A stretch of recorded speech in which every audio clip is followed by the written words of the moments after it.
everyone, Reaper Gaming here, back with another SurrounDead video. So at the time of this recording, the game version is currently at 0.7.0. Now for anybody that's coming back to the game or that may be new, hopefully this video will help you. This video is going to be doing with the new settings that have been integrated into the game. I will be doing other videos, but that's what this one is based on, just the settings. I'm trying to keep it as short and directly to the point as possible. So let's get straight to it. So the best thing to do if you are returning, if you have an old game, go ahead and delete that because it won't be compatible with this version of the game. Once you've created a game, which is best to do and then load it into it, is go ahead and hit the escape key. And the reason you want to be loaded into the game is because not all the settings will be available if you don't. So once you've done that, go ahead and hit your escape key and you should see this menu. We're going to want to go to the first one, which is settings. Everything I do here, I will highlight in the video for you. Okay, so now we're in the settings tab, and the first one that will be selected for you will be the video, as you can see on the left hand side. What we're going to want to do is scroll down, and we should see some of the new settings here. So if you just scroll all the way down, you'll see this new setting here, upscaling and frame generation. The first one is upscaling method. I have mine off. Below that is faded out. But if I go ahead and go to the upscaling method and just click on NVIDIA, because that's my graphics card, you'll see the one below it will be highlighted, and then you can choose between quality up all the way to ultra performance. Now at the very bottom of this section you'll have a new setting called FSR3 frame generation. If I put my mouse over it, if you can't read that, it basically says that that particular setting will require DX12 by default to function. If you don't have that, it will not function. To activate this particular feature, go all the way to the right of where that setting was, and you'll notice over here there is a tick box that needs to be ticked. I would recommend that after you have done this, a full restart of the game just to be sure that it's actually taken all the functionality that it's supposed to have.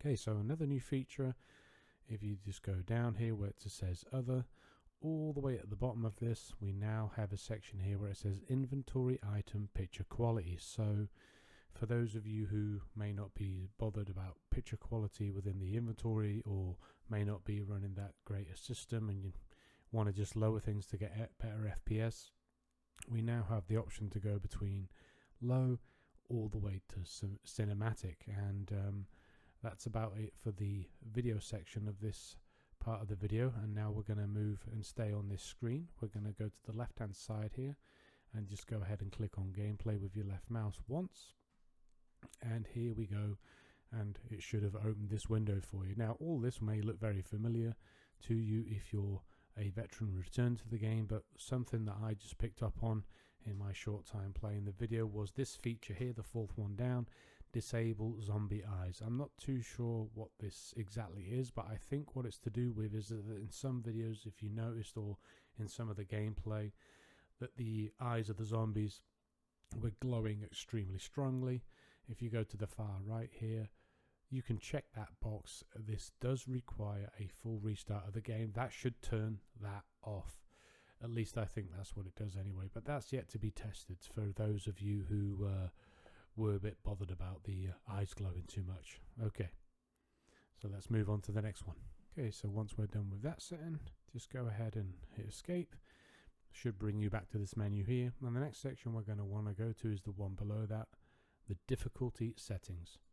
First tab that we're going to want to go to in this particular section, you'll see here at the top left, we're in the general section. That's exactly where we want to be.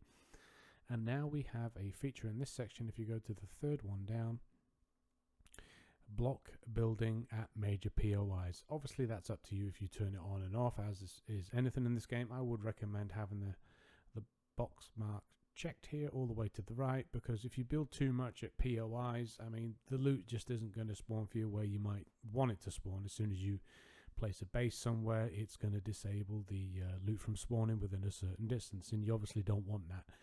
Very important for anybody that's returning to the game, or especially for new players who may want a bit of a softer experience. You might want to have this feature turned off. For those who are veterans, you might want to have it turned on.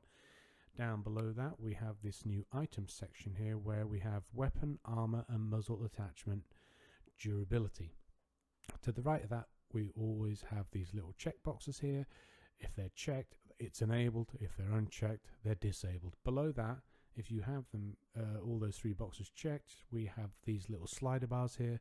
The more they are to the left, the slower the degradation. Obviously the further to the right, the faster things are going to degrade and you more repairing you're going to have to do. So for those who want a bit more hardcore experience or whatever your experience you want, it's totally up to you. Okay, let's move on to the next one.